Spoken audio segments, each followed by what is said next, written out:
पाकिस्तान पर प्रहार के वक्त एकजुटता दिखाने वाला विपक्ष क्या अब सरकार पर भड़क गया है? क्या ऑपरेशन सिंदूर पर सियासी तकरार शुरू हो गई है? सवाल इसलिए क्योंकि कांग्रेस नेता ऑपरेशन सिंदूर पर लाए गए धन्यवाद प्रस्ताव पर सवाल उठा रहे हैं। अलका लांबा ने बीजेपी पर वार किया कि पीएम मोदी ने सिर्फ एनडीए शासित राज्यों के मुख्यमंत्रियों को ही क्यों बुलाया, कांग्रेस शासित राज्यों के मुख्यमंत्री क्यों नहीं?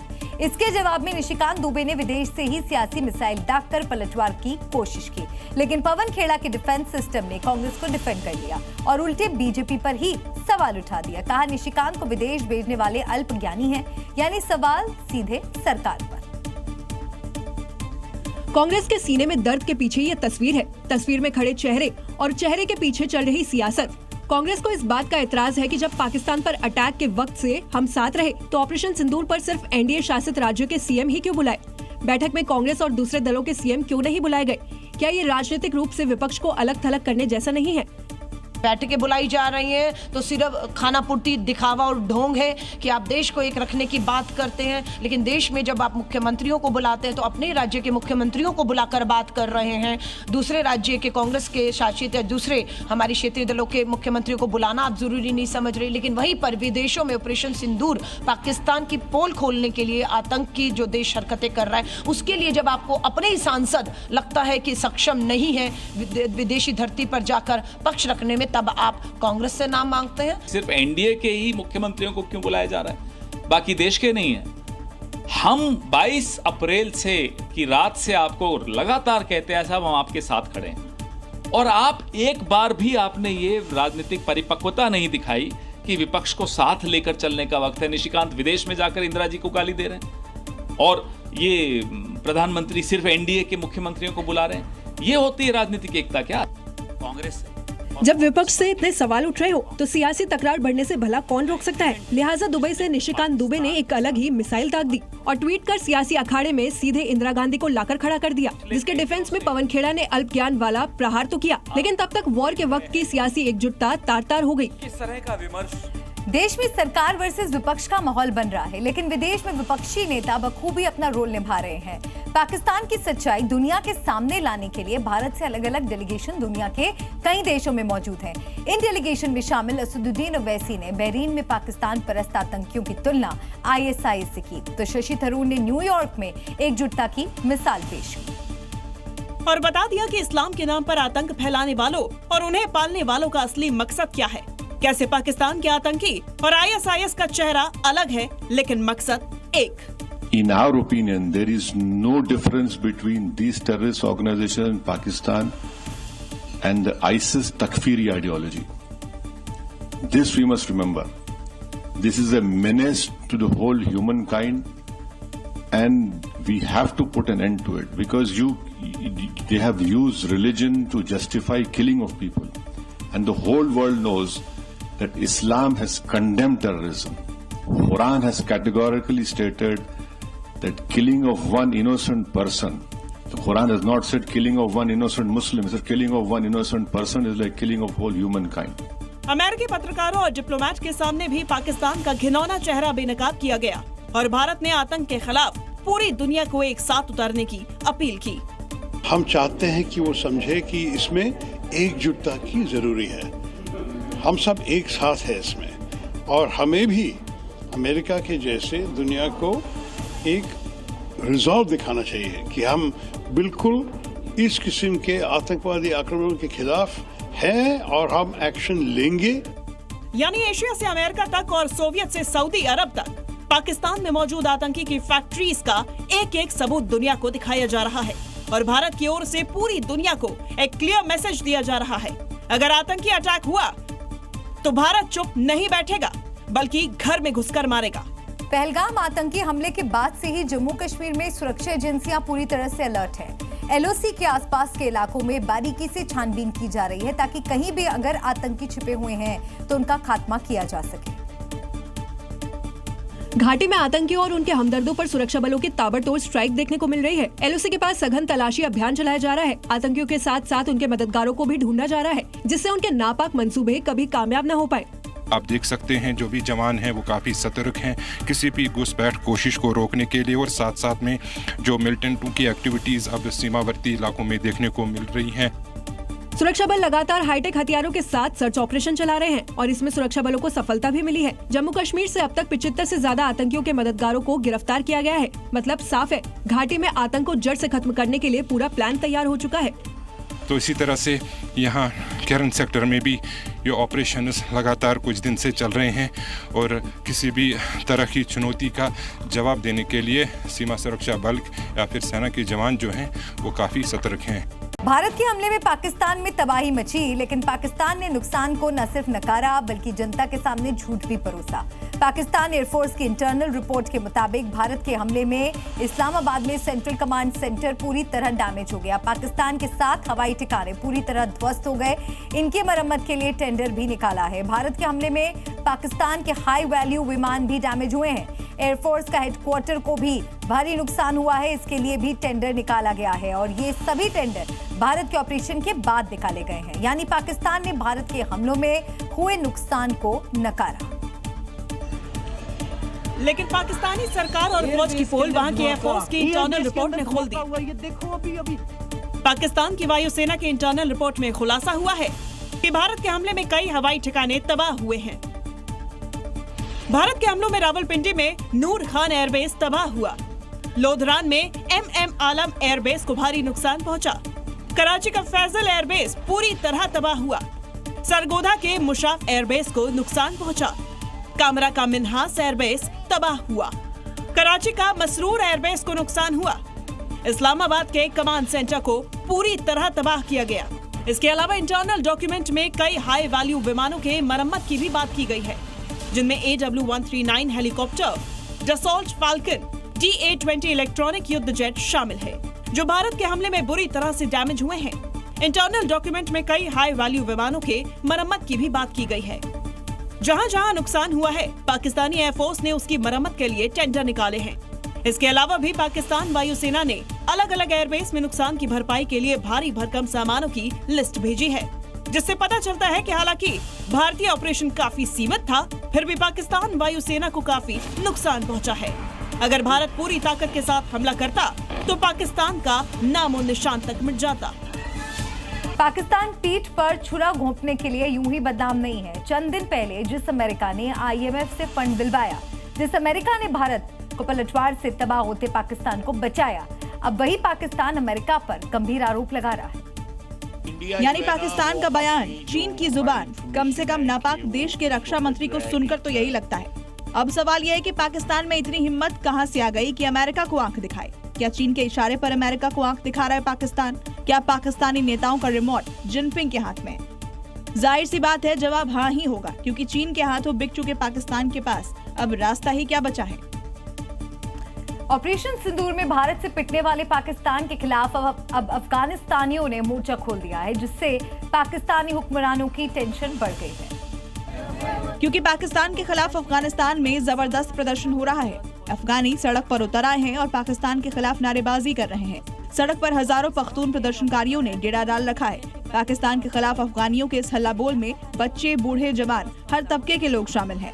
दरअसल स्पिन बोल्डक चमन बॉर्डर महीनों से बंद है, जिससे अफगानों की आवाजाही पर रोक लग गई है और उनका जनजीवन प्रभावित हो रहा है। आरोप है कि पाकिस्तान वीजा और मानव तस्करी के जरिए चुनिंदा लोगों को बॉर्डर पार करा रहा है। आम अफगानी लोगों में बॉर्डर ट्रांजिट नीति पर गुस्सा चरम पर है और इसी के विरोध में चमन प्रोटेस्ट मूवमेंट ने ये मोर्चा खोल दिया है।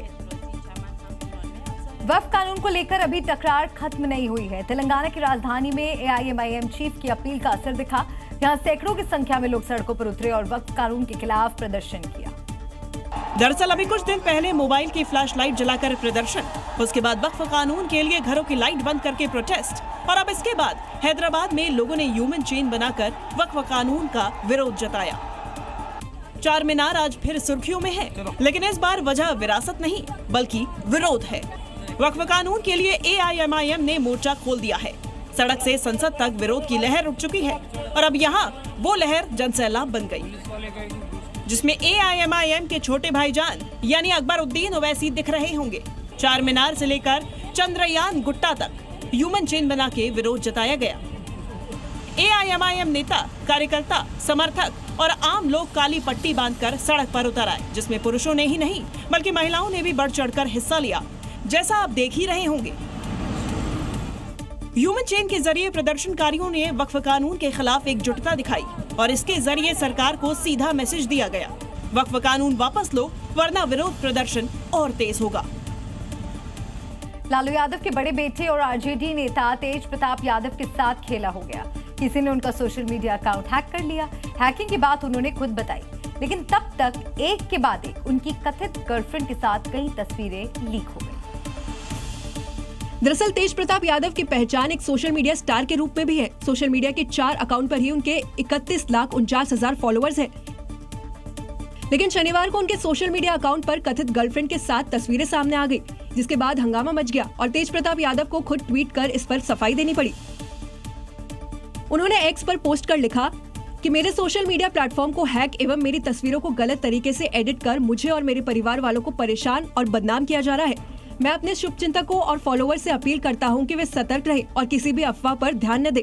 तेज प्रताप यादव का दावा है कि एआई तस्वीरों का इस्तेमाल करके उन्हें बदनाम किया जा रहा है, लेकिन ये तो पब्लिक है, ये सब जानती है। हैकिंग से ही सही, तेज प्रताप यादव पर्सनल लाइफ पर जमकर लाइक और सुर्खियां बटोर रहे हैं। इस बीच तेज प्रताप यादव की एक तस्वीर उनके फेसबुक अकाउंट से शेयर की गई थी, जिसमें वो एक महिला के साथ नजर आ रहे थे। साथ ही लिखा गया था कि दोनों 12 साल से रिलेशन में हैं। हालांकि बाद में तेज प्रताप ने कहा कि उनका अकाउंट हैक हुआ है और उन्हें बदनाम करने के लिए ये सब किया जा रहा है।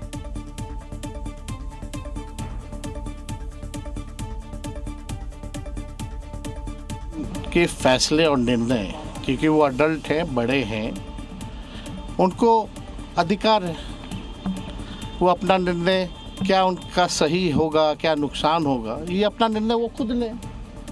और राष्ट्रीय अध्यक्ष जी दल के नेता हैं, उन्होंने अपने ट्वीट के माध्यम से स्पष्ट कर दिया है। उत्तर प्रदेश के डिप्टी सीएम केशव प्रसाद मौर्य बनारसी लंगड़ा आम पर इस कदर फिदा हुए कि आम का पूरा ठेला ही खरीद डाला और फिर सड़क पर ही खड़े होकर रसीले आम का स्वाद लेने लगे। बनारसी लंगड़ा आम देखते ही डिप्टी सीएम साहब का उस पर दिल आ गया। वो रुके और आम को जांचने परखने लगे। ये चूसने वाला है, छील के खाने वाला है? छील के खाने वाला। अरे भैया कहाँ है मालिक? के जरूरत क्या? चूस के नहीं खा सकते? चूस के खा सकते हैं थोड़ा सा। हाँ, ऊपर का वो नोच लीजिए। अभी नहीं यार। डिप्टी सीएम केशव प्रसाद मौर्य को रसीला आम इस कदर भा गया कि पूरे 8,000 रुपए में उन्होंने सौदा पक्का किया। 8,000 रुपया दो, सबको एक आम खिलाओ। अरे वाह। और फिर केशव प्रसाद मौर्य पूरे कुनबे और लाव लश्कर के साथ सड़क पर ही आम का स्वाद लेने लगे।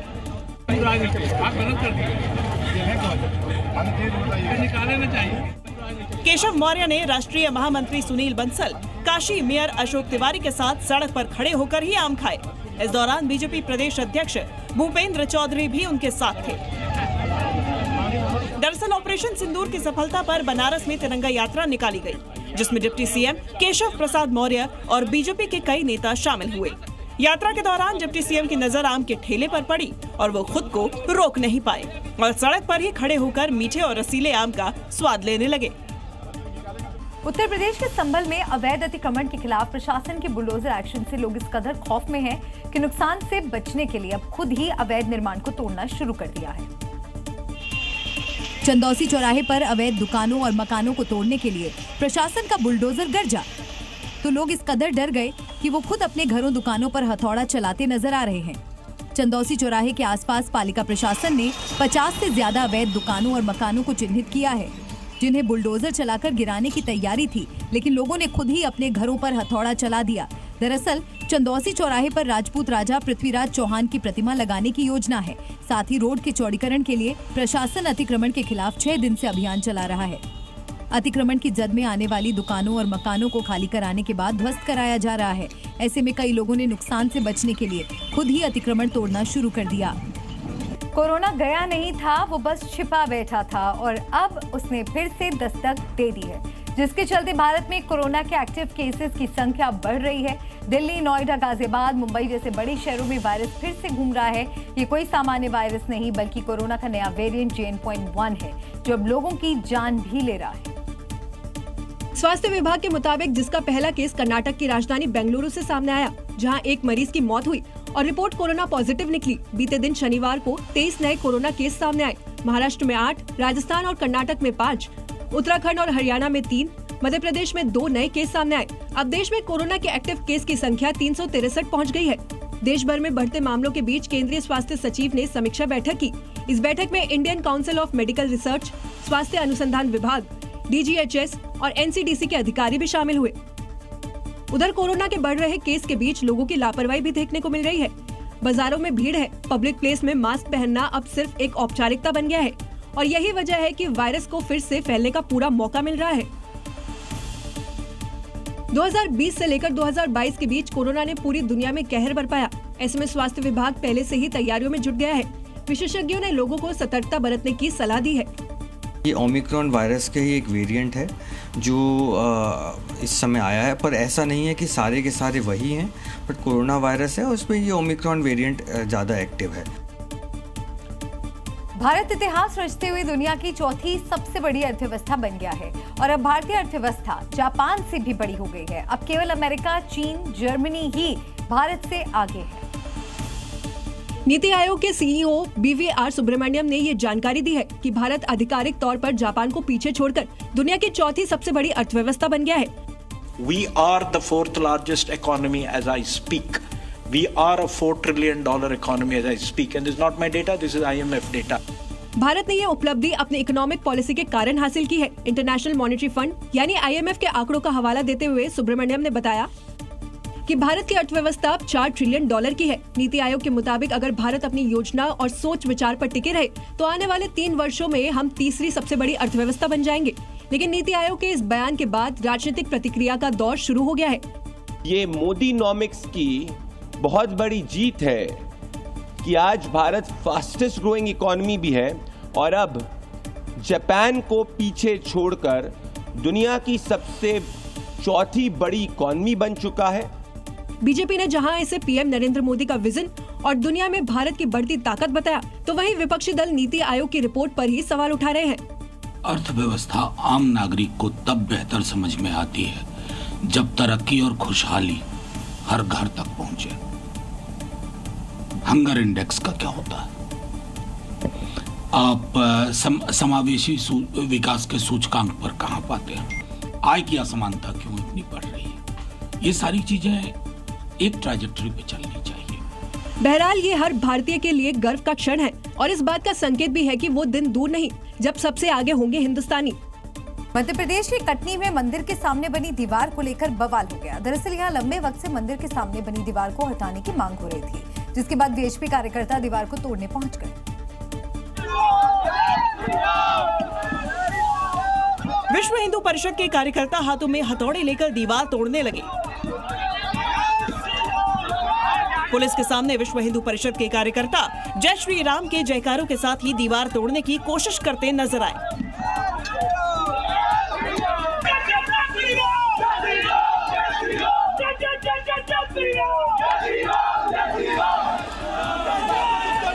इस दौरान पुलिस और VHP के कार्यकर्ताओं के बीच में जमकर नोकझोंक हुई। हालात को काबू करने के लिए पुलिस को लाठीचार्ज करना पड़ा।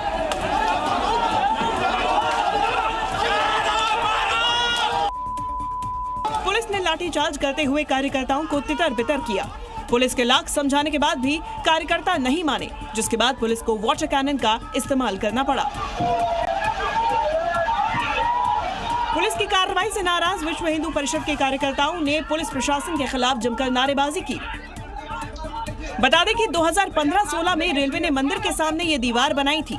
दीवार के चलते श्रद्धालुओं को दर्शन और पूजा में असुविधा हो रही थी और लंबे वक्त से इस दीवार को हटाने की मांग की जा रही थी। तनाव को देखते हुए रेलवे स्टेशन पर भारी पुलिस बल की तैनाती की गई है। आप खाने में जो सरसों का तेल इस्तेमाल करते हैं वो कहीं नकली तो नहीं? ऐसा इसलिए पूछा जा रहा है क्योंकि बिहार के सीतागढ़ी में ब्रांडेड कंपनी के नाम से मिलावटी सरसों का तेल की बड़ी खेप पकड़ी गई। तस्वीरें बैरगनिया की है, जहां नकली सरसों तेल का एक ऐसा अड्डा पकड़ा गया जिसे देखकर आप दंग रह जाएंगे। यहाँ ब्रांडेड कंपनी के नाम पर मिलावटी सरसों का तेल तैयार किया जा रहा था। बोतल, डिब्बे वही, लेबल वही, लेकिन अंदर का तेल गंदा, मिलावटी और आपकी सेहत के लिए जानलेवा। शिकायत पर जब पुलिस ने इस ठिकाने पर छापा मारा तो इस गोरख धंधे का खुलासा हुआ। यानी ये कोई छोटा मोटा ठिकाना नहीं था, बल्कि पूरी फैक्ट्री थी मिलावट और धोखाधड़ी की। पुलिस ने मौके से भारी मात्रा में नकली सरसों तेल का भरे हुए डिब्बे, कार्टून गैलन बरामद करने के साथ ही स्टिकर और खाली बोतल भी बरामद कर एक आरोपी को हिरासत में ले लिया है। जानकारी के मुताबिक ये गिरोह लंबे वक्त से काम कर रहा था। इसका मतलब साफ है, जो सरसों का तेल आप असली सोचकर खाते थे या खा रहे हैं, वो दरअसल नकली भी हो सकता है। तो एक बार उसकी जाँच जरूर कर लें। दुनिया के कई देशों में इस समय कुदरत का कहर देखने को मिला है, जिससे पड़ोसी मुल्क पाकिस्तान भी अछूता नहीं। अब वहां तबाही का मंजर देखने को मिला है, जिसकी हैरान कर देने वाली तस्वीरें सामने आई। ये तस्वीरें हैं तबाही की, बर्बादी की, जो इस समय पाकिस्तान झेल रहा है। बारिश का पानी शहर को डुबो रहा है, तो कई तूफान ने ऐसी तबाही मचाई कि उसके आगे अब कुछ लाचार है। आंधी तूफान की वजह से हादसे में तकरीबन 13 लोगों की मौत, कई लोगों के घायल होने की जानकारी है। देखते ही देखते ऐसी तबाही आई कि पेट्रोल पंप की छत हवा में उड़ गई। ऐसा लग रहा है जैसे तूफान में सब कुछ तबाह और बर्बाद हो जाएगा। बारिश और तूफान के आगे सब कुछ लाचार है। देखिए, दुकान पर लगा साइन अचानक से गाड़ियों पर गिर गया, जिसकी चपेट में आने से वाहन क्षतिग्रस्त हो गए। आप देख सकते हैं कि लाहौर में कुदरत के कहर ने तांडव काटा है। आंधी तूफान के बाद पेड़ उखड़कर सड़क पर गिर गए, जिसकी चपेट में कार आ गई। ये तस्वीर किसी के भी रोंगटे खड़े कर सकती है।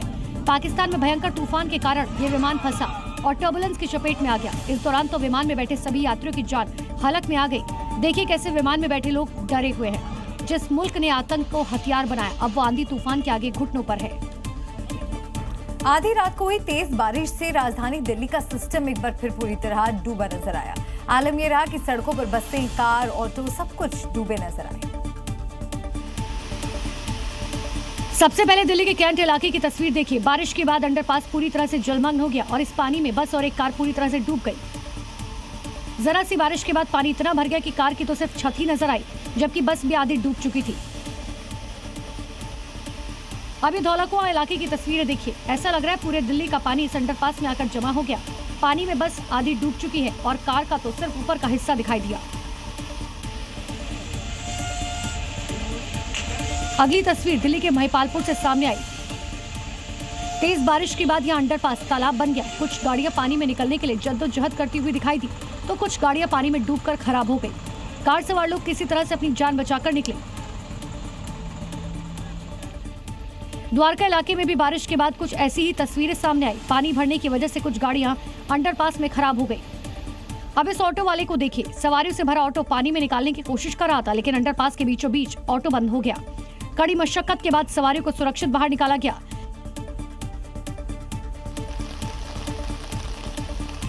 दिल्ली के मिंटो रोड अंडरपास पर भी बारिश के बाद पानी भर गया और एक कार पानी में पूरी तरह से डूब गई। दिल्ली के मोती बाग की तस्वीर देखिए। पानी भरने से गाड़ियां रेंगती नजर आई, तो कुछ गाड़ियां पानी में ही बंद हो गई। दिल्ली ने पूरे एनसीआर में देर रात बारिश के साथ तेज तूफान भी आया। तेज हवाओं के चलते दिल्ली में कई जगहों पर पेड़ उखड़ गए। गाजियाबाद में बारिश और आंधी मौत बनकर आई। तूफान के बाद आई भारी बारिश से गाजियाबाद में एसीपी दफ्तर भरभराकर गिर गया। जब हादसा हुआ, एसीपी दफ्तर के कमरे में सब इंस्पेक्टर वीरेंद्र कुमार सो रहे थे और मलबे में दबने से उनकी मौत हो गई। ये पूरा एक साफ सुथरा एसीपी ऑफिस होता था। वीरेंद्र मिश्रा एसीपी के पेशगार थे और यहीं पे बीती रात वो रुक गए थे। इस हादसे के बाद पूरा एसीपी दफ्तर मलबे में तब्दील हो चुका है। बारिश से पहले आए तूफान ने दिल्ली समेत पूरे एनसीआर में जमकर तबाही मचाई और इस तूफान में दिल्ली के कई इलाकों में भारी नुकसान हुआ। दिल्ली के अकबर रोड पर भारी भरकम पेड़ धराशायी हो गया। अकबर रोड राउंड अबाउट के पास में आप ये देख सकते हैं, एक बड़ा विशालकाय पेड़ है जो जड़ से ही टूटकर गिर गया है। इतना बड़ा पेड़ टूटने के बाद ये पूरा रास्ता बंद हो गया था और फिर एनडीएमसी की टीम ने कड़ी मशक्कत के बाद रोड से पेड़ को हटाया। उधर ग्रेटर नोएडा में भी देर रात आए तूफान ने भारी तबाही मचाई। तूफान में ग्रेटर नोएडा इलाके में कई पेड़ उखड़ गए। तूफान और भारी बारिश से दिल्ली के आईजीआई एयरपोर्ट का मेम्ब्रेन शेड फट गया, जिसके बाद पानी नीचे गिरने लगा। गाजियाबाद में भारी बारिश के बाद कई इलाकों में जलभराव की स्थिति देखी गई। तस्वीरें गाजियाबाद के इंदिरापुरम इलाके की है। घरों के पास लोगों की गाड़ियां पूरी तरह पानी में डूबी नजर आई। यानी देर रात आए तूफान और बारिश ने पूरे दिल्ली एनसीआर में जमकर कहर बरपाया। हिमाचल में एक बार फिर बादल फाड़ तबाही ने दस्तक दी है। रामपुर जिले में बादल फटने के बाद खौफनाक मंजर देखने को मिला, जिससे करोड़ों के नुकसान का अनुमान है। जहां और जिधर नजर जाएगी तबाही ही तबाही नजर आएगी। कहीं कारें मलबे में दबी हैं, कहीं सैलाब कारों को बहाकर नदियों तक ले गया, तो कहीं मंजर ही कलेजा फाड़ देने वाला है। शनिवार की शाम करीब 6 बजे के आसपास हिमाचल के रामपुर में बारिश शुरू हुई और अचानक बादल फटने से सैलाब आ गया। बादल फटते ही ऊपर से भारी मात्रा में मलबा नीचे आ गया, जिसमें सड़क पर खड़ी गाड़ियां तबाह हो गई। हालांकि अभी तक ये नहीं पता चला कि कितनी गाड़ियां तबाह हुई हैं, लेकिन अनुमान है कि ये संख्या 1 दर्जन से ज्यादा हो सकती है। मौसम विभाग ने 25 और 26 मई को सिरमौर, सोलन, शिमला, मंडी, कुल्लू, कांगड़ा और चंबा जिलों में बारिश और आंधी की चेतावनी दी है, जबकि 27-28 मई को पूरे राज्य में तेज हवाएं और बिजली गिरने का येलो अलर्ट जारी किया गया है। यानी हिमाचल पर मुसीबत अभी भी मंडरा रही है। देर रात हुई बारिश का असर यूपी के कई जिलों में देखने को मिला। बागपत में कुछ घंटों की बारिश के बाद पानी पानी हो गया। नजारा ऐसा मानो भयंकर बाढ़ आ गई हो। और भारी बारिश के बाद बागपत के अंडरपास पूरी तरह डूबे नजर आए। पानी भरने से ऑटो, बाइक, गाड़ियां सब डूबी नजर आई। अंडरपास के अंदर खड़े ये ऑटो देखिए, जो पानी में लगभग पूरी तरह से डूब चुके हैं। अब जो इन ऑटो में बैठकर आया होगा, उसे तो तैरकर ही जाना पड़ा होगा। पानी इतना कि अंडरपास से निकलने के लिए लोगों को भारी जद्दोजहद करनी पड़ी। लोग पानी से भरे अंडरपास पार करने के लिए उतर तो गए, लेकिन बाइक बीच अंडरपास में ही बंद हो गई और फिर लोग पैदल ही बाइक पार कराते हुए नजर आए। अब इन जनाब को देखिए, इन्होंने हिम्मत दिखाते हुए पानी से भरे अंडरपास में बाइक तो उतार दी, लेकिन पानी की वजह से बाइक बंद हो गई और अब साइलेंसर से पानी निकालने के लिए कलाकारी कर रहे हैं। अब हम आपको दिल्ली से नोएडा तक आग का तांडव दिखाते हैं। दिल्ली के शादरा में बैटरी फटने से घर में आग लगी, तो नोएडा में गैराज में खड़ी कार अचानक धू-धू कर जल उठी। वीडियो शादरा के मोतीराम रोड का है, जहां बैटरी फटने से घर में आग लग गई। हादसा मानसरोवर पार्क के पास एक मकान में हुआ। धमाका इतना तेज था कि टीन शेड के परखच्चे उड़ गए। इस हादसे में 2 लोगों की दर्दनाक मौत हो गई, जबकि 4 लोग घायल हैं, जिनका इलाज चल रहा है। उधर नोएडा के सेक्टर 6 में एक कार गैराज में अचानक आग लग गई। इस हादसे में दर्जनों गाड़ियां जलकर खाक हो गईं। अग्निशमन कर्मियों ने कड़ी मशक्कत के बाद 5 ट्रकों की मदद से आग पर काबू पाया। हादसे में कोई हताहत या घायल नहीं हुआ, लेकिन आशंका है कि यह हादसा शॉर्ट सर्किट की वजह से हुआ। पंजाब हो या राजस्थान, प्रशासन का बुलडोजर जमकर गरज रहा है, जिसे अपराधियों की संपत्ति को मिट्टी में तो मिलाया ही जा रहा है और सरकारी जमीन को भी कब्जा मुक्त करके सख्त मैसेज दिया जा रहा है। बात सबसे पहले पंजाब की करेंगे, जहां मान सरकार का बुलडोजर एक्शन एक बार फिर देखने को मिला। तरन में बुलडोजर अपने वार से उसी अपराधी की संपत्ति को जमींदोज कर रहा है, जिसे उसने मेहनत से नहीं बल्कि जुर्म की दुनिया से कमाए रुपयों से बनाया था। कल तक जहां आलीशान मकान था, वहां बस मलबा नजर आ रहा है, क्योंकि यहां बुलडोजर ने अपनी कार्रवाई को बखूबी अंजाम दिया। देखिए कैसे बुलडोजर गरज रहा है और पल भर में मकान को ध्वस्त करते हुए उनका नामो निशान मिटा दिया। इतना ही नहीं, इसी इलाके में रहने वाले दूसरे आरोपी का मकान भी नेस्तनाबूद किया जा रहा है। राजस्थान के जयपुर में जेडीए ने अवैध निर्माण के खिलाफ कार्रवाई की, जिससे वहां मलबा धूल का गुबार दिखाई दिया। पहले भी इसी इलाके में अवैध निर्माण पर एक्शन हुआ था। ये तस्वीरें छत्तीसगढ़ के बिलासपुर की हैं, जहां सरकारी जमीन पर कब्जा करने वालों पर बुलडोजर गरजा।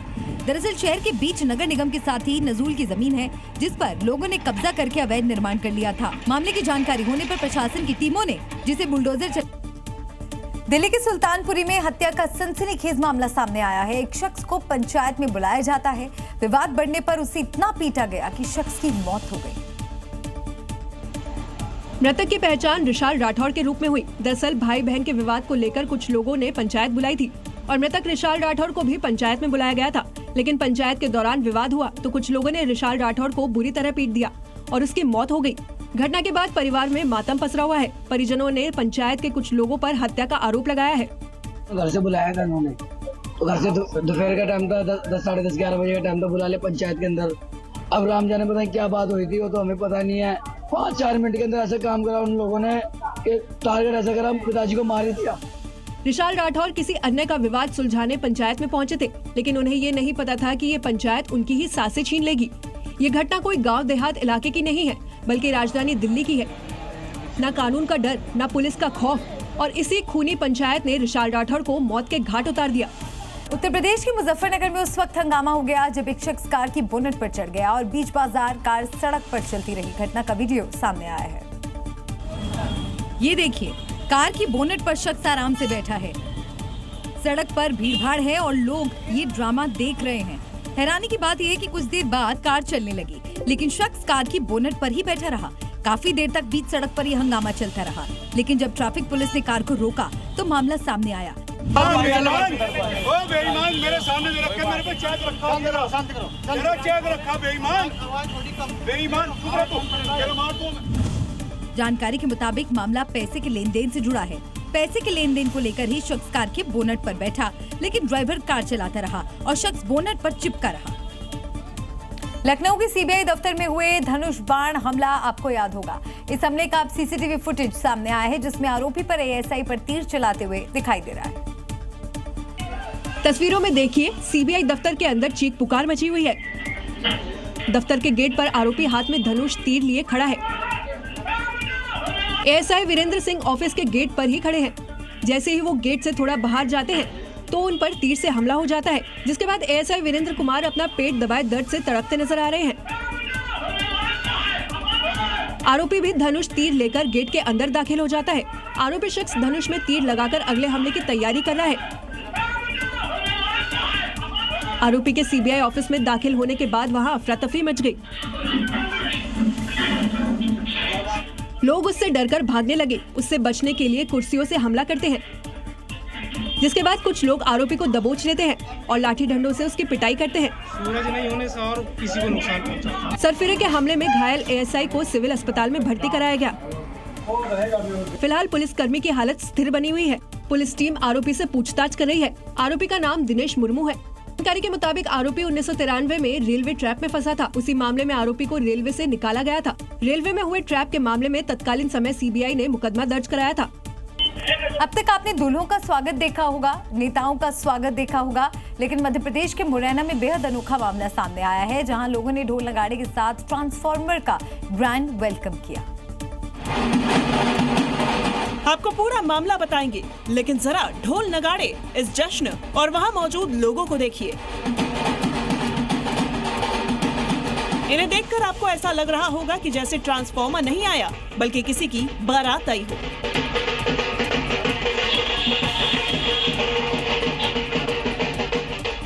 तो इनकी खुशी और ट्रांसफॉर्मर के शाही वेलकम की वजह भी अब आप जान लीजिए। दरअसल इस्लामपुर इलाके में करीब 10 दिन पहले ट्रांसफॉर्मर खराब हो गया था। अब इतने दिन बिजली ना हो तो इंसान भगवान को नहीं, बिजली विभाग को याद करता है। और जब ट्रांसफॉर्मर मोहल्ले में पहुंचा, जिसके बाद बिजली विभाग के कर्मचारी इसे लगा रहे थे, तो ये देखकर लोगों की खुशी का ठिकाना नहीं रहा, जिसे देखकर ऐसा लग रहा है कि बिजली को देवता बना डाला। यानी यहाँ अब लाइट नहीं आती, बल्कि लाइट उतरती है, वो भी वीआईपी एंट्री के साथ। ये तस्वीरें कोई आम नहीं है, बल्कि ये उस सिस्टम का आईना है जहां ट्रांसफॉर्मर का आना किसी त्योहार से कम नहीं। मध्य प्रदेश के टीकमगढ़ से एक हैरान करने वाली तस्वीर सामने आई, जहां ससुराल में शादी की आधी रस्म छोड़कर बाजार करने आई एक दुल्हन अपने प्रेमी के साथ फरार हो गई।